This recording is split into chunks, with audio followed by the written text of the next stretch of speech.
কিশোরগঞ্জের পাকুন্দিয়া পৌর এলাকায় ভবন নির্মাণ আইন উপেক্ষা করে প্রভাবশালীর বসতঘর নির্মাণ, নিজ জায়গা থেকে গাছ কেটে নেওয়া ও অশালীন আচরণের প্রতিবাদে সংবাদ সম্মেলন করেছেন পৌর সদরের চর পাকুন্দিয়া গ্রামের মৃত আবুল হাশিমের ছেলে তোফাজ্জল হোসেন সেনু। সরেজমিনে তদন্ত করে পৌর আইন অনুযায়ী বিষয়টি সমাধানের দাবিতে রোববার দুপুরে পৌর সদরের নিজ ব্যবসা প্রতিষ্ঠানে এ সংবাদ সম্মেলন করেন তিনি। এ সময় উপস্থিত ছিলেন তার ভাতিজা সাইফুল হক শাফিন ও প্রতিবেশী আব্দুল আলী। আমার গাছ কাটেলছে আমাকে না বলিয়া। সংবাদ সম্মেলনের লিখিত বক্তব্যে সেনু মিয়া জানান, অভিযুক্ত মোস্তফা তার বাবার পালিত পুত্র। জন্মের পূর্বে তাকে পালক পুত্র হিসেবে বাড়িতে এনে লালন পালন করেছেন। তিনি পৌর আইন উপেক্ষা করে ঘরের চারপাশে প্রয়োজনীয় জায়গা খালি না রেখে একটি পাকা ঘর নির্মাণ করেছেন। এছাড়াও তার জায়গা থেকে একটি মেহগনি গাছ অবৈধভাবে কেটে নিয়ে গেছেন। শুধু তাই নয়, কবরস্থানের চারপাশে সীমানা প্রাচীর দিতেও বাধা দিচ্ছেন।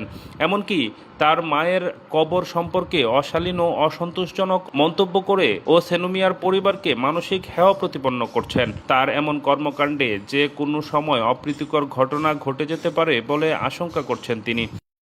অপমাননা গুরুস্থান কেন উত্তর দক্ষিণ দিলাম এবং আমাদের জন্ম নিয়ে হইল এটা অপমাননা এবং আমার গাছ কাটেলছে আমাকে না বলিয়া এবং তার চালের পানি আমার জায়গায় পড়ে। আমি পৌরসভা বিচার প্রার্থী হলেও আমি তার বিচার এ পর্যন্ত পাই নাই।